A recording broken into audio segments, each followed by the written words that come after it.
Shalom Bapak Ibu Saudara-saudara yang diberkati Tuhan. Pada saat ini kita mau merenungkan kebenaran firman Tuhan. Sebelumnya kita bersatu di dalam doa. Kami bersyukur kepadamu ya Tuhan, sukacita kami di malam Natal ini. Kami menikmati, merasakan kasih yang sungguh luar biasa dari Tuhan. Tuhan berikan kami kesempatan untuk bersukacita dan merenungkan kasih Tuhan dalam kehidupan kami. Biarlah melalui renungan Natal pada malam hari ini kami diberkati, iman kami terus terpelihara dalam Tuhan Kristus Yesus. Roh Kudus Tuhan menolong kami untuk mengerti dan mengimaninya. Dalam nama Yesus kami berdoa dan bersyukur kepada Tuhan. Amin. Bapak Ibu Saudara-saudara yang diberkati Tuhan, selamat Natal bagi kita semua. Di malam Natal yang bersukacita dan bahagia ini, kita mau dengar-dengaran kebenaran firman Tuhan dari Mika pasalnya yang kelima, ayat pertama sampai ayatnya yang keempat. Mika pasal 5, ayat pertama sampai ayat yang keempat. Demikianlah firman Tuhan. Tetapi engkau, hai Betlehem Efrata, hai yang terkecil di antara kaum-kaum Yehuda, daripadamu akan bangkit bagiku seorang yang akan memerintah Israel, yang permulaannya sudah sejak purbakala, sejak dahulu kala. Sebab itu aku akan membiarkan mereka sampai waktu perempuan yang akan melahirkan telah melahirkan. Lalu selebihnya dari saudara-saudaranya akan kembali kepada orang Israel. Maka ia akan bertindak dan akan menggembalakan mereka dalam kekuatan Tuhan, dalam kemegahan nama Tuhan Allahnya. Mereka akan tinggal tetap, sebab sekarang ia menjadi besar sampai ke ujung bumi. Dan dia menjadi damai sejahtera apabila Asyur masuk ke negeri kita, dan apabila ia menginjak tanah kita. Maka kita akan membangkitkan melawan dia 7 gembala, bahkan 8 pemimpin manusia. Amin.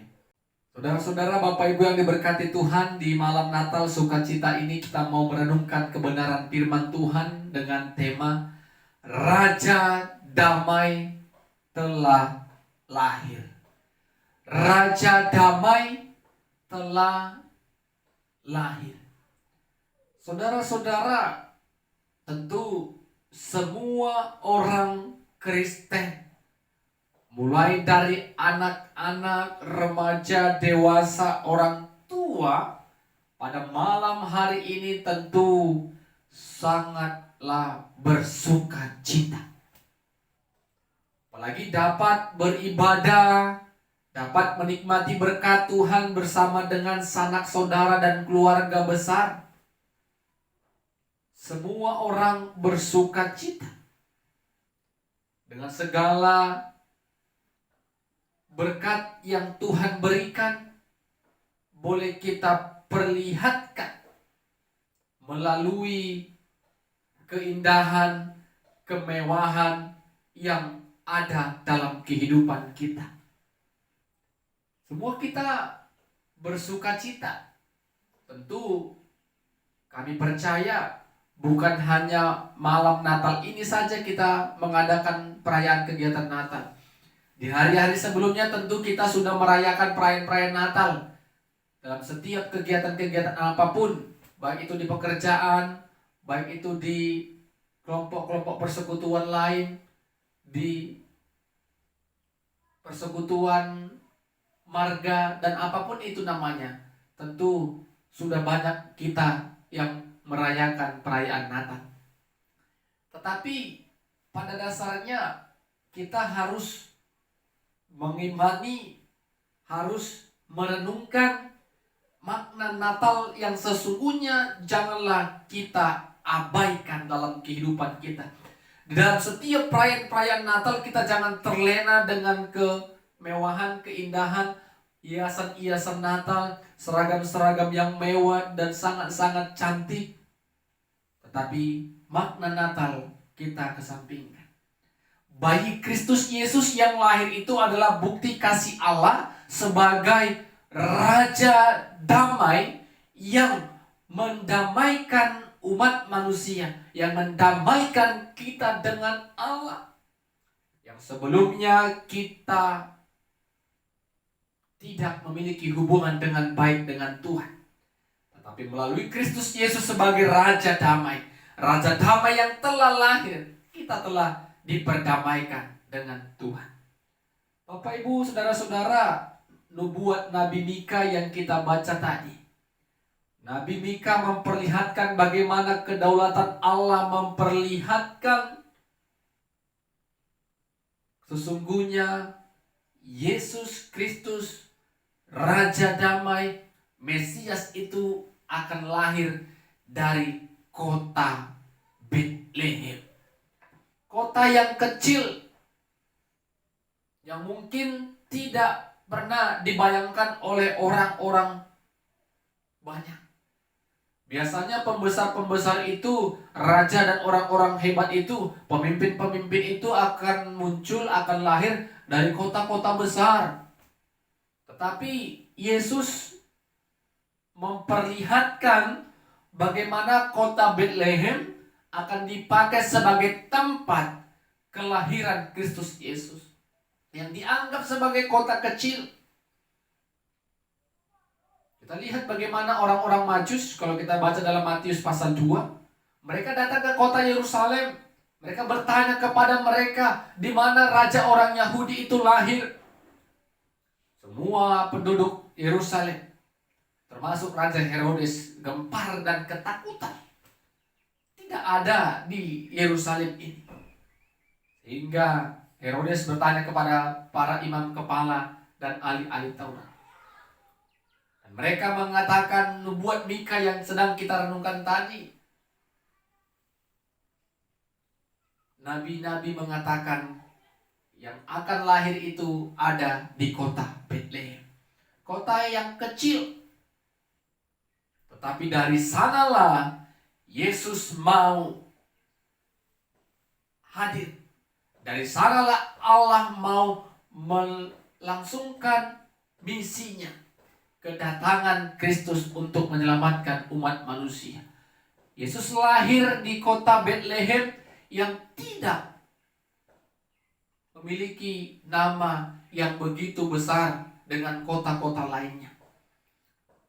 Yesus lahir di kandang domba, tempat yang hina secara manusia.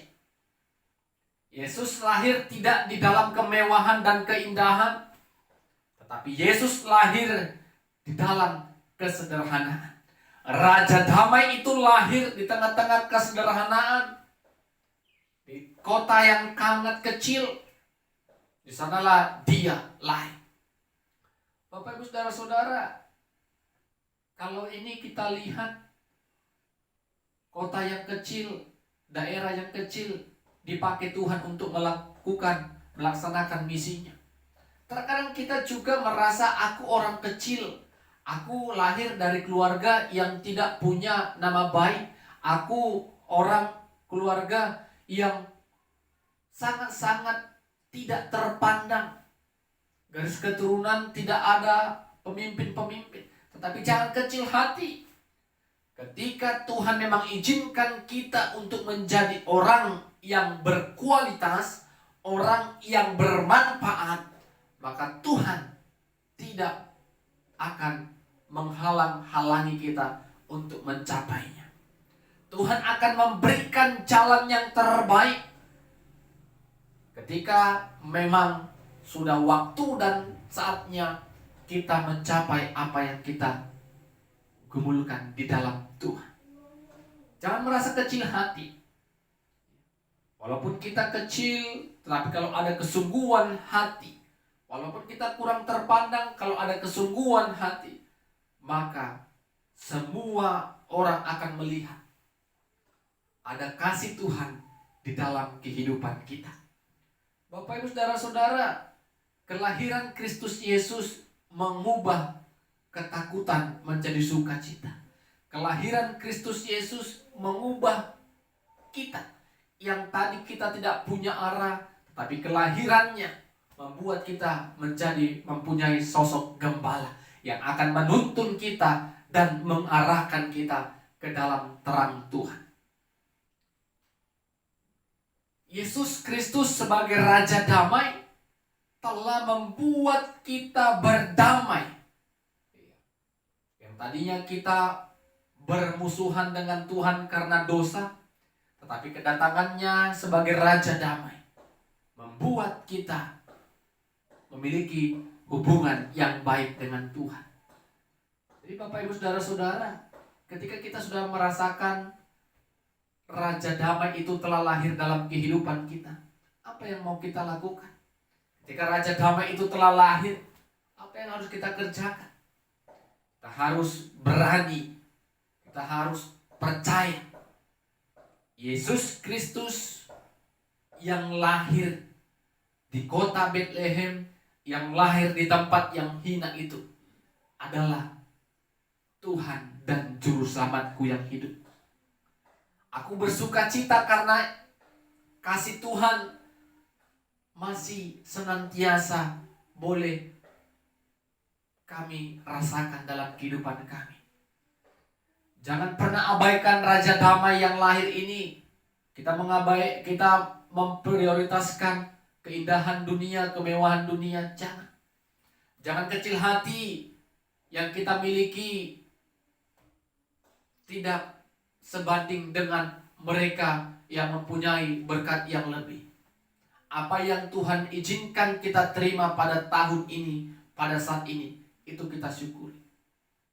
Karena Natal bukan sekedar menonjolkan, memperlihatkan kebolehan dan kemewahan.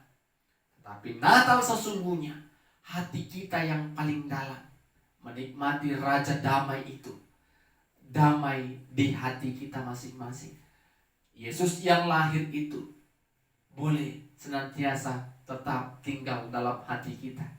Sehingga praktek hidup kita, gaya hidup kita tidak lagi memperlihatkan kita melakukan hal-hal dunia, tetapi memperlihatkan kita sudah mengenal terang itu, sudah mengenal firman Tuhan, sehingga yang kita lakukan hanyalah kehendak Tuhan. Amin. Kita berdoa. Sukacita Natal ini kami bersyukur Tuhan karena Raja Damai yang lahir. Kami sama-sama memperingati dan merayakannya Tuhan. Biarlah kami percaya juga oleh karena kasih Tuhan senantiasa boleh memberkati setiap kami. Kami tetap diberikan Tuhan semangat, diberikan Tuhan percaya diri. Apapun yang kami lakukan, semua boleh Tuhan berkati. Terima kasih Tuhan, terpuji nama-Mu, dalam nama Yesus kami berdoa dan bersyukur. Amin. Shalom, Tuhan Yesus memberkati. Selamat Natal bagi kita semua.